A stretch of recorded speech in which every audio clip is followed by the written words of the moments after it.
Hello, ladies and gentlemen, welcome to Coin Lady channel. I have some legal related tales to tell you. Starting at the very beginning of cryptography with this one. The American attorney pictured on your screen, John Deaton, has been quoted as saying that he doesn't think Judge Torres will buy any of Ripple's arguments. And now we hear lawyer Dean explain why he thinks the judge won't buy his side of the argument because of the ripples in the water. Nonetheless, he maintains that view should the Supreme Court hear the case, something I'm sure we can all agree should not happen. We really hope this is the end of it. Ahead of schedule. While he does not believe that Judge Torres will agree with him, he does believe that the Supreme Court will. There's also this news story about Ripple from the Securities and Exchange Commission's investigation into its communications with J.P. Morgan. Looks like the SEC has been in touch with J.P. Morgan regarding the Ripple effect. This has been going on for who knows how long, but we haven't heard any new developments in the story in a very long time. But first, let's get one thing straight. I have zero experience in either the law or finance. I am not qualified to give you financial or legal counsel. Furthermore, you should not make any financial decisions based on what I say.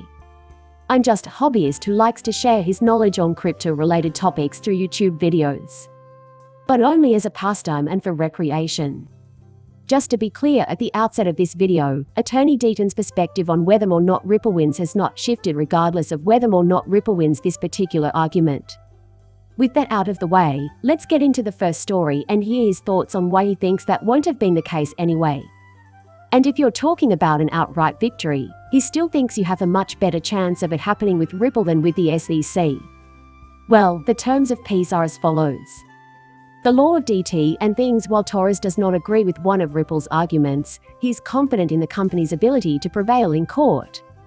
As the crypto community eagerly awaits the summary judgment in the case of Ripple versus the SEC. In a podcast with Thinking Crypto, founder of the field of crypto law John Deaton pointed out one of the company's arguments that may not be persuasive to the judge. In its summary judgment motion, Ripple argued that if the SEC's case theory is granted, the court will infer that there can be an investment contract without a contract. So, let's take a moment to reflect on the motion for summary judgment that Ripple's presented as their last real argument toward the end of 2022. That's when we realized, at least to my knowledge, that the organization's heavy hitters were essentially arguing that the Howey test wasn't even necessary. Simply put, there can be no investment contract if there is no contract. So there's no point in discussing the Howey test unless you can prove that there's an investment contract. For them, that was it. The main point. That's what's pushing the case forward, and it's not something I remember hearing any of our community guests speculate about. But it is, and it involves case precedent. I've spoken at length on the topic before, so I won't repeat myself here. But that's the way things are heading, so the big question is whether or not Judge Torres will find that interesting. And if that's not the case, what does it imply for any potential appeals? Again, Attorney Deaton had been forthright in saying that their case was likely to appear favorable to the Supreme Court even after all of this. But the article implied that even without a written agreement, there can be an investment contract. Likewise, if that happened. Attorney Deaton has commented further on the case, saying that the argument presented by Ripple is only more persuasive in the Second Circuit than in the First, Fifth, and Ninth. The founder of crypto law pointed out that courts in jurisdictions other than the Second Circuit had discovered an investment contract without a foundation. Since most of us, including myself, lack a formal education in law, this topic is especially intriguing. The variation from one circuit to the next is fascinating. This sets a completely new precedent. So, it's clear where everything is headed. Since it had been determined in a different circuit that there were investment contracts without an underlying contract, this is why Ripple argued the way they did. Surely that would have affected how the Ripples responded. But that hasn't happened, and that's great news for Ripple and, ultimately, XRP holders. He mentioned that some judges have found promises made to investors in the company's brochure to be in violation of the investment contract.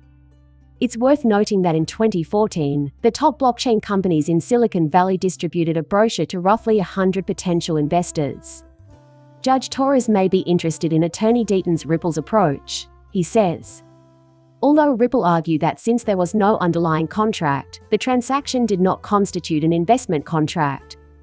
Deaton speculated that Judge Torres would not agree with them. But he's confident the High Court will agree with him. And, by the way, I'll only say this in pharmacies, believe me, I comprehend.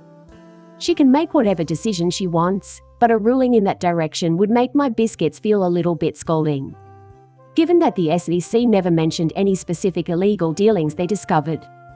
If they get to say everything is, and then Judge Torres finds this tiny piece to have been illegal, then they have just said something that is not true. Okay, well, here's the problem, according to attorney Deaton Ripples, is that there is no underlying contract, as evidenced by the following quote. The judge will not be persuaded by your argument, in my opinion. I think they are going to lose that argument with Judge Torres because, although he sees the Supreme Court accepting it in quote, despite commending the argument, he believes that Judge Torres will not accept it. I hope I'm wrong in quote. Lawyer Deaton predicts that Judge Torres will rule in favor of Ripple in a summary judgment. Didn't specify why, exactly. The SEC theory is too vague to prevent Ripple from winning the lawsuit. Here is another one of attorney Deaton's sayings. If I had to choose one about right-win, SEC, or Ripple as the winner of a post, I'd go with Ripple. Many people have different opinions from mine. However, I prefer Ripple due to the SEC theory's excessive generalization. So, yes, I'm still an optimist. I agree with the attorney Deaton's assessment of that potential outcome, which makes a lot of sense. Even though I rarely feel strongly about anything, I do think this makes a great deal of sense. And that's what I see as the most likely scenario right now. As a result, I have high hopes for the future of this situation. And soon we will know the answer.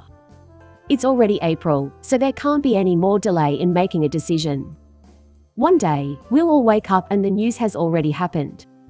In addition, the SEC is reviewing its interactions with JP Morgan regarding the Ripple cryptocurrency. Oh, yes. Since I was there reporting on the story, I'm providing another update. Simply, nothing new had occurred.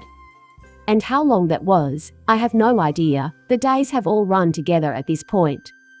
A member of the XRP community who made a Freedom of Information Act FOIA request to obtain communications between the SEC and JP Morgan concerning Ripple last year has informed XRP supporters of recent developments. A recent tweet from Successful indicated that the SEC had received the search results and was reviewing the associated documents. Quote, based on our initial review of the record, it appears that a large portion of the records will require we engage in the CT substantiation process, which involves records for which confidential treatment was requested at the time of their submission, was an excerpt from an email sent to Asheville by the securities regulator indicating that a large number of the documents required confidential treatment. This type of consultation and review is standard practice, so it's no surprise that the Securities and Exchange Commission has added 60 days to the review period. The process is moving at a glacial pace. Nothing else was presented in the case of SEC versus Ripple. They're just like that. And why should it? Because what the hell do they care? How long all this takes, if you're the customer, if you're like, just one of us out here in the wild is a citizen of the United States looking for the transparency, which is legally required, frankly, well, if they are the ones that have to send, what the hell do they care? On the other hand, if you're studying for an exam and want to guarantee your success, you should know where to find me. Because it's supposed to make people trust the system as a whole. If you're on the receiving end of all this waiting around, it's only going to make you more anxious. What the hell does the SEC care about when it goes after businesses? Obviously, what the hell does the SEC care, which is why the whole approach is disgusting, but it is what it is, if it takes forever, because then it's just the business that's languishing in theoretically, being financially harmed as a result of this. We're still at peace. It's worth noting that Prosper submitted their FOIA request all the way back on August 22 ND, 2000. Requesting that all Ripple-related communications between the SEC and JP Morgan be made public, including those involving multiple XRP. He claims that in December of 2020, community members will benefit from the SEC's decision to pursue legal action against Ripple due to the influence of certain private companies. According to Prosper's interpretation of the ongoing Ripple lawsuit, the seed for the FOIA requests was planted in conversations between JP Morgan and the SEC. Prosper informed the XRP community in March that the SEC had delayed the release of the document until the end of the month, despite the fact that all efforts to have the SEC release the documents had failed. This has obviously been going on for a while now. And in the end, we'll see what happens. If there are any hidden agendas or reasons being investigated, that's great. Just saying. As for me, I won't buy it until I see it. Let me be clear, I'm not trying to buy into the Charles Hoskinson grand conspiracy. Again, I really do not feel like discussing that at this time. I'm glad that people are investigating this, though, in case it's true. I mean that with all honesty. I'll believe it when I see it, though, if there was indeed an attempt to simply quell Ripple. I only require proof. This concludes the discussion. That's all I have to say about it for now. That is all I want to say about that. And because we don't know, everything seems odd, and everything does. Simply put, I value the initiatives taken. It's good to see activity taking place. So, I'll be sure to update you as things progress here. Even if there is no breaking news, you can be sure that something will happen eventually. There's something on the way, and when it arrives, I'll be happy to tell you all about it. Since I'm not a certified financial planner, you know you shouldn't act on any advice I give. In the end, please like and subscribe my channel.